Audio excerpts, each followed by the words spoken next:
नमस्कार, मैं चंदन उपाध्याय आप सभी लोग का बहुत बहुत स्वागत है एवं अभिनंदन करता हूं आपके अपने यूट्यूब चैनल साइकोलॉजी वाले गुरुजी में। आज की क्लास में हम बीए 5th सेमेस्टर के जिस महत्वपूर्ण टॉपिक के बारे में बात करने वाले हैं वह है उत्तर प्रौढ़ावस्था, या इसी को हम वृद्धावस्था भी कहते हैं। और इसमें हम क्या देखेंगे, जीवन प्रत्याशा, शारीरिक परिवर्तन क्या होता है और व्यक्तित्व और आत्म संप्रत्यय में परिवर्तन कैसे होता है, और साथ ही साथ मानसिक स्वास्थ्य वृद्धावस्था में व्यक्ति कैसा होता है, और निवृत्ति और अवकाश यानी कि रिटायरमेंट एंड लीजर क्या होता है। ठीक है, अगर इंग्लिश में बात करें तो आपका टॉपिक है लेट एडल्टहुड, या इसको ओल्ड एज भी कहते हैं, life expectancy, physical changes, changes in self concept and personality, फिर उसके बाद साइकोलॉजिकल वेलबींग जिसको हम लोग मानसिक स्वास्थ्य बोलते हैं, और फिर रिटायरमेंट एंड लीजर जिसको हम लोग निवृत्ति और अवकाश बोलते हैं। तो इसके बारे में हम आपको डिटेल में चर्चा करने वाले हैं। ये आपके BA 3rd year 5th semester मनोविज्ञान पेपर फर्स्ट का लास्ट यूनिट है, यूनिट नंबर 8 है। इसके बाद ये पेपर समाप्त हो जाएगा और कल से इस चैनल पे आपको पेपर सेकेंड का वीडियो देखने को मिलेगा। जैसा कि कई बच्चे कह रहे हैं कि पेपर सेकेंड का वीडियो भी डालिए। अब पेपर सेकेंड क्या है, नया भी आया है, नया भी है क्योंकि इससे पहले बच्चे जो है उसको नहीं पढ़े थे। ठीक है, तो उसका क्लास कल से स्टार्ट हो जाएगा। तो चलिए शुरू करते हैं, एक एक करके कॉन्सेप्ट को अच्छे तरीके से समझाते हैं आपको, और आपको जो है आपके दिमाग में इसको फिट करते हैं।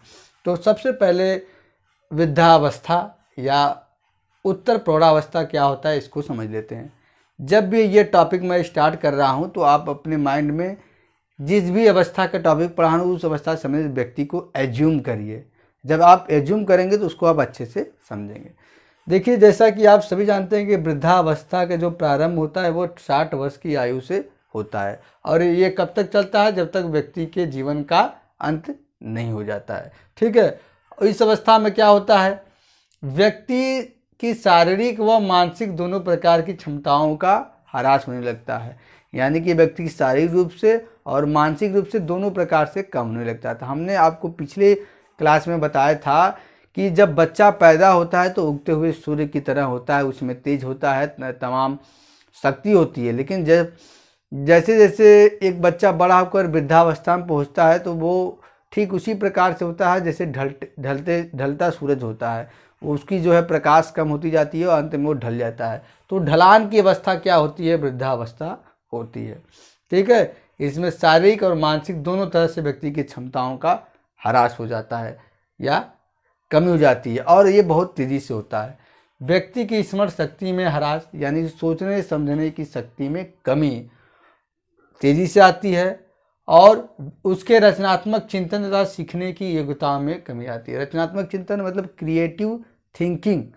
ठीक है, किसी चीज़ पर कुछ नया सोचने समझने की जो क्षमता है उसमें, और सीखने की, जैसे जब व्यक्ति मध्यावस्था में, किशोरावस्था में या प्रौढ़ावस्था में होता है, जब किशोरावस्था में होता है तो उसमें सीखने की क्षमता सबसे ज़्यादा प्रबल होती है। ठीक है, लेकिन इस अवस्था में आते आते ये सभी योग्यताएं जो है उनमें धीरे धीरे क्या है, कमी आने लगती है। तो ये बात हुआ कि वृद्धावस्था या उत्तर प्रौढ़ावस्था किसे कहते हैं।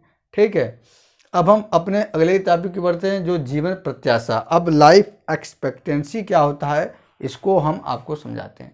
देखिए, जीवन प्रत्याशा का मतलब है कि लंबे समय तक जीने की इच्छा या जीवन से उसकी क्या क्या अपेक्षा है, इसको जीवन प्रत्याशा बोलते हैं। आपने देखा होगा कि जो व्यक्ति वृद्धावस्था में होता है, ठीक है, तो वो जानता है कि मौत के करीब आ गया होता है, लेकिन उसको क्या है, और भी अधिक जीवन जीने की इच्छा होती है। और वृद्धावस्था में व्यक्ति के तमाम प्रकार के जो है अपेक्षाएं जो है बढ़ जाती है। भले ही उनको व्यक्ति पूरा न कर पाता हो, लेकिन ये अपेक्षाएं बढ़ जाती है, उम्मीदें बढ़ जाती है। व्यक्ति सोचता है कि काश मैं जो है 20-25 साल हमारी उम्र और कम हो जाती। ठीक है, तो जीने की जो इच्छा है व्यक्ति की और भी ज़्यादा, उससे हम क्या है, जीवन प्रत्याशा बोलते हैं। ठीक, और जीवन प्रत्याशा से ये भी मतलब है कि व्यक्ति अपने जीवन में क्या क्या अपेक्षाएं रखता है, परिवार से, समाज से, अपने रिश्तेदारों से, अपने नातेदारों से, उसे भी जीवन प्रत्याशा हम बोलते हैं। तो ये जीवन प्रत्याशा होता है। अब शारीरिक परिवर्तन क्या होता है वृद्धावस्था में, इसको देख लेते हैं। आप किसी वृद्ध व्यक्ति जिसका उम्र 60 वर्ष का हो या उससे अधिक हो, उसको आप देखिए, गौर से देखिए, तो आप पाएंगे कि तमाम तरह के शारीरिक परिवर्तन उनके अंदर देखने को मिलता है। ठीक है, वृद्धावस्था प्रारंभ होने के साथ ही साथ शारीरिक क्षमता का भी ह्रास होने लगता है। सबसे पहले उसका फिजिकल अपीयरेंस देखिए, आभास में परिवर्तन, मतलब उसका शरीर जैसा युवा अवस्था में था, प्रौढ़ावस्था में था, क्या वो अब भी है। अब उसके शरीर में देखने में, आप एक वृद्ध व्यक्ति को देखिए तो देखिए उसके शरीर में क्या क्या परिवर्तन हुआ है। तो पहले सर की तरफ से आइए, तो सर के जो बाल होते हैं वो क्या होते हैं, सफ़ेद हो जाते हैं। ठीक है, या तो झड़ने लग जाते हैं। ठीक, उसके बाद कान से कम सुनाई देने लगता है, आँख से कम दिखाई देने लगता है, और चेहरे पे क्या है, झुर्रियाँ आ जाती हैं, चेहरे सिकुड़ जाते हैं, दांत गिरने लगते हैं। ठीक है, उसके बाद धड़ छोटा हो जाता है, फिर हाथ और पैर जो है पतले हो जाते हैं, और उसके बाद उधर जो है चौड़ा हो जाता है, कमर फैल जाता है। ठीक है, और उसे चलने फिरने में भी दिक्कत होती है। तो ये बात हुआ कि व्यक्ति के आभास में, यानी कि बाहरी जो आप किसी व्यक्ति को देखते हैं तो उसमें क्या परिवर्तन होता है। ठीक है, अब हम आते हैं कि आंतरिक परिवर्तन। जब व्यक्ति वृद्धावस्था में होता है तो केवल बाह्य परिवर्तन नहीं होता है, उसमें आंतरिक परिवर्तन होता है। क्यों? व्यक्ति में जब आंतरिक परिवर्तन होता है तो उसी कारण व्यक्ति में बाहरी परिवर्तन दिखाई पड़ता है। इट मीन्स बाहरी परिवर्तन का आधार क्या है, आंतरिक परिवर्तन है। और व्यक्ति के शरीर में क्या क्या होता है जिससे व्यक्ति सुचारू रूप से चल पाता है या काम करता है या क्रियाएं करता है। तो सबसे पहले आप बात करें कि व्यक्ति के आंतरिक परिवर्तन में क्या होता है, हड्डियां कमज़ोर हो जाती है, उसके स्नायु तंत्र जो न्यूरॉन्स होते हैं वो कमज़ोर हो जाते हैं। ठीक है, और गुर्दा, यकृत और पाचन तंत्र भी कमज़ोर हो जाते हैं, जिससे खाने पीने में के पचने में दिक्कत हो जाता है। व्यक्ति ज़्यादा खा लेता है तो वो भी वोमिटिंग करने लगता है, लूज मोशन उसे हो जाता है। ठीक है, तो जो भी उसके शरीर में आंतरिक अंग हैं वो क्या है, पहले की अपेक्षा अब क्या है, अच्छे से कार्य नहीं करते हैं। क्यों? क्योंकि हड्डी कमज़ोर हो जाती है, सेल जो धीरे धीरे मरने लगते हैं, नई जो कोशिकाएं होती हैं मरने लगती हैं, और व्यक्ति में तमाम जो हार्मोन स्राव होते थे उसको युवा दिखाने के लिए वो भी धीरे धीरे समाप्त होते हैं। दैहिक क्रियाओं में परिवर्तन, व्यक्ति की दैहिक क्रियाओं में क्या परिवर्तन होता है, उसको चलने फिरने में दिक्कत होता है। जो व्यक्ति पहले ये युवा अवस्था में अच्छे से चलता था, दौड़ता था, तमाम तरह की क्रियाएं हाथ से पैर से करता था, लेकिन अब जब वो वृद्धावस्था में है तो कई व्यक्ति क्या है, एक जहाँ के हो जाते हैं, वो अपने से अपना कार्य नहीं कर पाते हैं, वो दूसरे पर आश्रित हो जाते हैं। ठीक है, तो तमाम तरह की जो दैहिक क्रियाएं यानी शरीर से जुड़ी क्रियाएं थी उनमें भी व्यक्ति के परिवर्तन होता है। कई लोग तो अपना मलमूत्र भी अपने से त्याग नहीं कर पाते हैं, उसके लिए भी दूसरे का सहारा लेते हैं। सांवेदिक परिवर्तन मतलब कि सेंस से जुड़ी जो परिवर्तन होता है, व्यक्ति की जो ज्ञानेंद्रियां हैं उनमें भी परिवर्तन आता है। ज्ञानेंद्रिया में 5 ज्ञानेंद्रियां होती हैं, आँख, कान, नाक, जीवा, त्वचा। आँख कमज़ोर हो जाता है, कम दिखने लगता है, दूरदृष्टि दोष हो जाता है। ठीक है, और उसके बाद कान से कम सुनाई देता है, और उसके बाद त्वचा सिकुड़ जाती है, जीवा में पहले जैसा वो स्वाद नहीं, टेस्ट नहीं रह जाता है, और उसके बाद जो त्वचा होती है वो भी सिकुड़ जाता है। आँख का नाक क्या है, लंबी हो जाती है।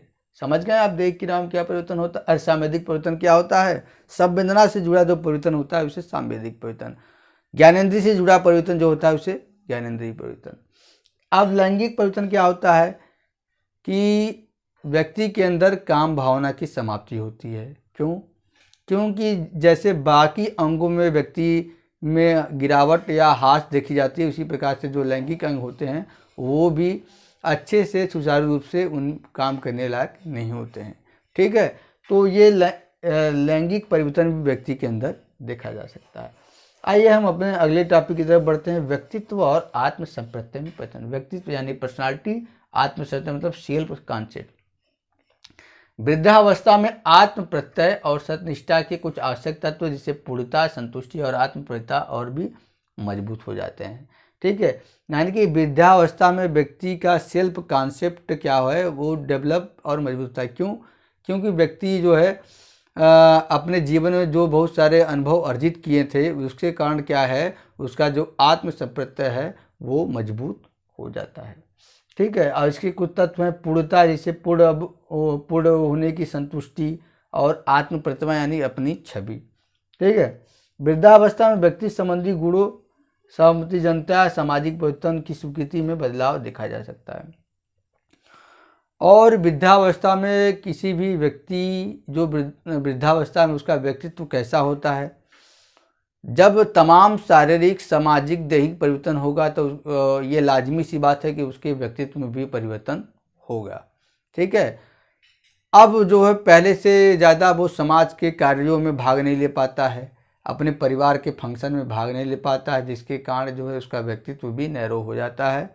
और व्यक्तित्व के जो गुण हैं, सहमति जनता, मतलब उससे अब उसके बच्चे राय मशवरा भी नहीं करते हैं। और सामाजिक परिवर्तन भी बहुत तेज़ी से होता है, क्योंकि वह वृद्धावस्था में आ जाता है। जब वो पैदा हुआ तो उसमें कुछ और सामाजिक गतिविधियाँ थी या कुछ और समाज था, और जब वृद्धावस्था में आया तो कुछ और समाज हो गया, तो जिससे भी क्या है, ये भी तमाम तरह के परिवर्तन उसके अंदर आ जाते हैं। अब मानसिक स्वास्थ्य, मेंटल वेलबींग क्या होता है या साइकोलॉजिकल वेलबींग, देखिए कहा गया जाता है कि sound body have sound mind, स्वस्थ शरीर में स्वस्थ मस्तिष्क का निवास होता है। जब शरीर स्वस्थ रहेगा तो मस्तिष्क स्वस्थ रहेगा, और मस्तिष्क स्वस्थ रहेगा तो यानी कि मानसिक स्वास्थ्य आपका ठीक रहेगा। तो जब शरीर कमज़ोर होने लगा, शरीर के सभी आंतरिक और बाहरी अंग कमज़ोर होने लगे, तो क्या हुआ, आपका जो मस्तिष्क होता है वो भी कमज़ोर होता है, जिसके कारण मानसिक स्वास्थ्य भी गड़बड़ा जाता है। मानसिक स्वास्थ्य क्यों गड़बड़ा जाता है? क्योंकि अनेक परिवर्तन होते हैं। ठीक है। और उसमें तमाम तरह के मानसिक रोग भी हो जाते हैं, जैसे अल्जाइमर हो गया, मनोभ्रंश हो गया इत्यादि वृद्धावस्था में रोग हो जाते हैं। अब निवृत्ति और अवकाश क्या है?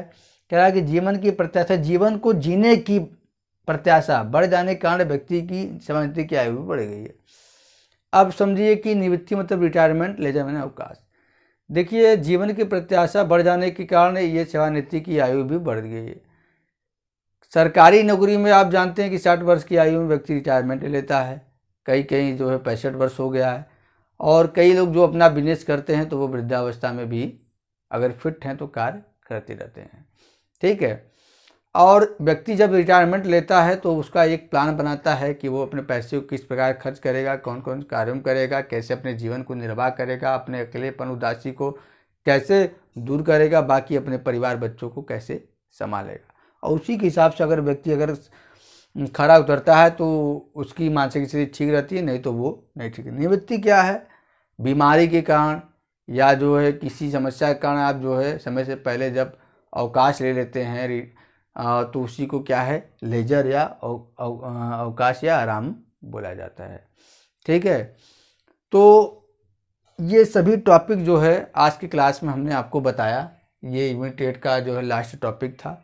इसके बाद पेपर सेकेंड कल से स्टार्ट होगा, और बाकी पीजी वाले बच्चे न घबराएं, पीजी का जो है सभी पेपरों का क्लास भी चलेगा कल से। तो इसलिए जो अभी तक चैनल पे नए हैं उनसे जो है रिक्वेस्ट है कि चैनल को आप अभी सब्सक्राइब करिए, क्योंकि ये चैनल आपके लिए बहुत ही उपयोगी सिद्ध हो सकता है। तो चलिए आज की क्लास में इतना ही, मिलते हैं हम अपने अगली क्लास में। तब तक के लिए आप सभी का बहुत बहुत धन्यवाद। जय हिंद।